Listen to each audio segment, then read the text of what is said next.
Leather world genuine leather ladies and gents chappal, sandal, shoes, purse, ladies purses, leather sofa covers, सर्व प्रकारचे bags, jacket, belt आणि प्रत्येक लेदरमध्ये बनणारे एक्सपोर्ट प्रोडक्ट्स प्रीमियम क्वालिटी आणि reasonable price मध्ये उपलब्ध. अशी क्वालिटी कुठेही मिळणार नाही. लेदरची 100% गॅरंटी. पत्ता Ahmednagar, bungalow number 4, BSNL office पाठीमागे, हॉटेल अशोकाजवळ, अहमदनगर. संपर्क क्रमांक 9604 32 78 63. छत्रपती संभाजीनगर, निशा बाफना प्लाझा, आकाशवाणी समोर, राज क्लॉथ स्टोअर्स जवळ, जालना रोड, छत्रपती संभाजीनगर. संपर्क क्रमांक 92 84 14 65 54. बिनपगारी रजा करण्याची धमकी देऊन त्या मोबदल्यात 5,000 रुपयांची लाच घेताना धुळे येथील राज्य आपत्ती प्रतिसाद दलाच्या DYSPला धुळे लाचलुचपत प्रतिबंधक विभागाच्या पोलीस उपअधीक्षक अभिषेक पाटील आणि सहकाऱ्यांनी लाच घेताना रंगेहात ताब्यात घेतलं.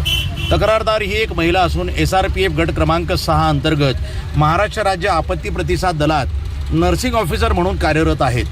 त्यांच्यासह अन्य 5 महिला अधिकारी 14 आणि 15 एप्रिलला कर्तव्यावर गैरहजर होते.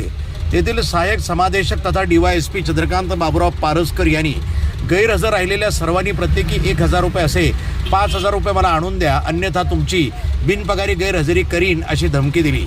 मात्र सदर महिलेनं त्याबाबत धुळे येथील लाचलुचपत प्रतिबंधक विभागाकडे तक्रार दिली. त्यानुसार ही कारवाई करण्यात आली आहे. धुळे लाचलुचपत प्रतिबंधक विभागाचे पोलीस उपअधीक्षक अभिषेक पाटील यांनी सापळा रचून धुळे शहरातील SRP कॉलनी येथील त्यांच्या राहत्या घरी 5,000 रुपये स्वीकारताना चंद्रकांत पारसकर यांना रंगेहात पकडलं.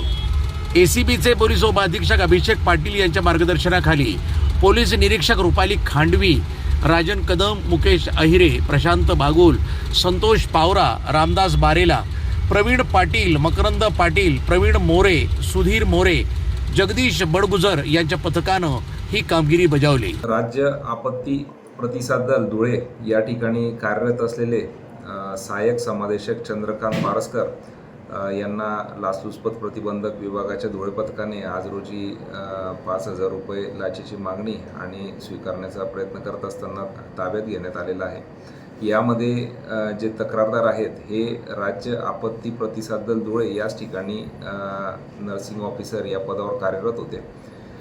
दिनांक 14 आणि 15 एप्रिल रोजी त्या ठिकाणी कार्यरत असलेले काही कर्मचारी हे उशिराने कर्तव्यावर हजर झाले होते किंवा काही गैरहजर होते. अशा कर्मचाऱ्यांना गैरहजर न दाखवता त्यांना त्यांचे जे काही विनापगारी न करता त्यांना नियमित कर्तव्यावर दाखवून नियमित वेतन देण्याकरता जे आरोपी लोकसेवक चंद्रकांत पारसकर, सहाय्यक समादेशक आपत्ती प्रतिसाद दल धुळे यांनी प्रत्येक कर्मचाऱ्याकडून 1,000 रुपये प्रमाणे लाचेची मागणी केली होती.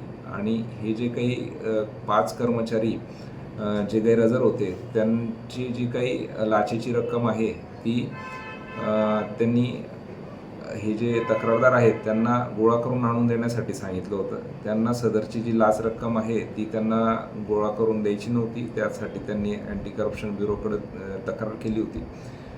या प्रकरणामध्ये दिनांक 19 म्हणजे शनिवारी दिनांक 19 एप्रिल रोजी पडताळणी झाली होती. आणि पडताळणीनंतर आज रोजी ज्यावेळी आरोपी लोकसेवक हे घरी होते आणि त्यांनी त्या तक्रारदाराला त्या ठिकाणी लाचेची रक्कम घेऊन बोलवलं, त्यावेळी जे लाचेची रक्कम देतेवेळी त्यांना संशय आल्यामुळे त्यांनी लाचेची रक्कम खाली टाकली आणि अशाच वेळी पथकाने ती रक्कम हस्तगत करून जे आरोपी लोकसेवक आहेत त्यांना ताब्यात देखील घेण्यात आलेलं आहे. आणि त्यांच्याविरुद्ध भ्रष्टाचार प्रतिबंधक अधिनियमचे कलम 7 प्रमाणे गुन्हा दाखल करण्याकरता पश्चिम देवपूर पोलीस स्टेशन येथे पुढची प्रक्रिया आम्ही करत आहोत. NTV news Marathi, Dhule.